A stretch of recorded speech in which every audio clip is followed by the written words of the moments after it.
الحمدللہ نحمدہ ونصلی علی رسولہ الکریم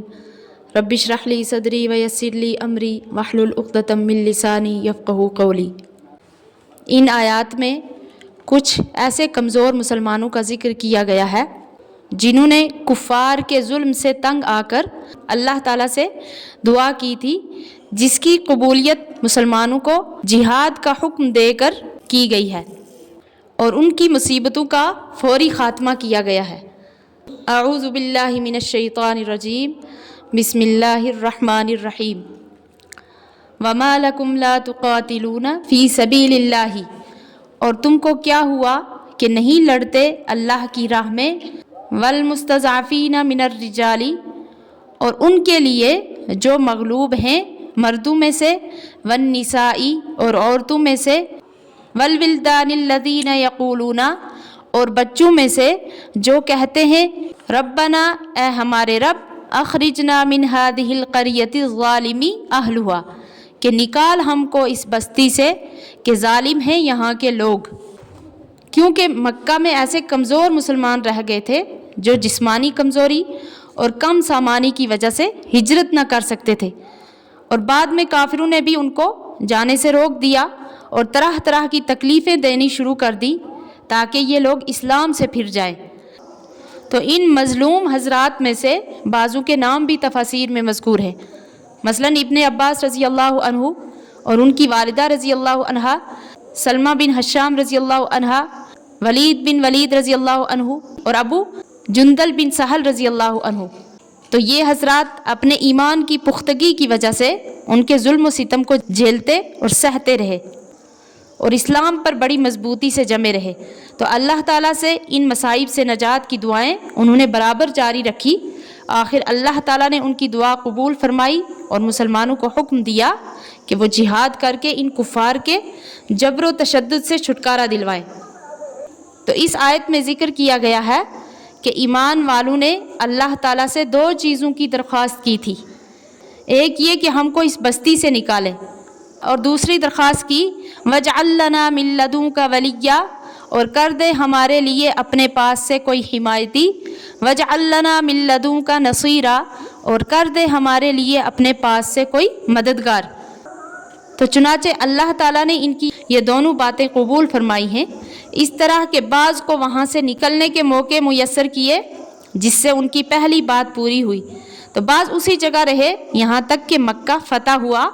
تو رسول اللہ صلی اللہ علیہ وسلم نے عتاب بن اسید رضی اللہ عنہ کو ان کا متولی مقرر کیا، جنہوں نے مظلومین کو ان کے ظالمین سے نجات دلائی۔ اس طرح سے ان کی دوسری بات بھی پوری ہو گئی۔ تو اس آیت میں صاف لفظوں میں حکم قتال دینے کے بجائے قرآن نے یہ الفاظ اختیار کیے کہ ما لکم لا تقاتلون، جن میں اس طرف اشارہ ہے کہ ان حالات میں قتال اور جہاد ایک طبعی اور فطری فریضہ ہے جس کا نہ کرنا کسی بھلے انسان کا کام نہیں ہے۔ آگے فرمایا الذین آمنوا یقاتلون فی سبیل اللہ، جو لوگ ایمان والے ہیں پس لڑتے ہیں اللہ کی راہ میں، والذین کفروا یقاتلون فی سبیل الطاغوت، اور جو کافر ہیں تو پس لڑتے ہیں شیطان کی راہ میں، فقاتلوا اولیاء الشیطان، تو پس لڑو تم شیطان کے حمایتیوں سے، ان کید الشیطان کان ضعیفا، بے شک فریب شیطان کا سست ہے۔ تو اس آیت میں بتلایا گیا کہ مومنین اللہ کی راہ میں لڑتے ہیں اور کافر شیطان کی راہ میں۔ تو اس سے صاف ظاہر ہے کہ مومن کی کوششوں کا یہی مقصد ہوتا ہے کہ دنیا میں خدا کا قانون رائج ہو اور اللہ تعالیٰ کا حکم بلند ہو، کیونکہ اللہ تعالیٰ تمام مخلوق کا مالک ہے اور اس کا قانون خاص انصاف پر مبنی ہے، اور جب انصاف کی حکومت قائم ہوگی تو امن قائم رہے گا۔ تو لہٰذا کامل مومن جب جنگ کرتا ہے تو اس کے سامنے یہی مقصد ہوتا ہے، لیکن اس کے مقابلہ میں کفار کی خواہش یہ ہوتی ہے کہ کفر کو ترقی ہو اور کفر کا غلبہ ہو، تاکہ دنیا میں کفر و شرک خوب چمکے، اور چونکہ کفر و شرک شیطان کی راہیں ہیں اس لیے کافر شیطان کے کام میں اس کی مدد کرتے ہیں۔ آخر آیت میں فرمایا ان کید الشیطان کان ضعیفا، تو اس آیت میں بتلایا گیا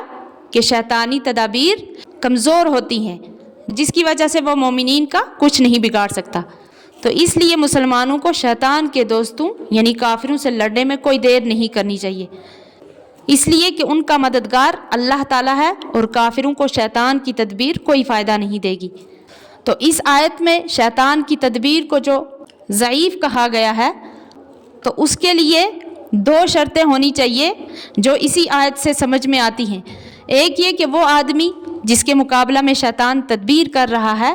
وہ آدمی مسلمان ہونا چاہیے، اور دوسرے یہ کہ اس کا کام محض اللہ ہی کے لیے ہو، کوئی دنیاوی یا نفسانی غرض نہ ہو۔ اگر یہ دونوں چیزیں کسی انسان میں موجود ہیں تو اس کے سامنے شیطان کی تدبیر کمزور پڑ جائے گی، جیسے اس آیت سے ثابت ہے۔ پہلی شرط الذین آمنوا سے ثابت ہے اور دوسری یقاتلون فی سبیل اللہ سے معلوم ہوتی ہے۔ اگر ان دونوں شرطوں میں سے کوئی بھی فوت ہو جائے تو پھر ضروری نہیں کہ شیطان کی تدبیر اس کے مقابلے میں کمزور ہو۔ اللہ تعالیٰ صحیح سمجھنے کی توفیق عطا فرمائے، آمین۔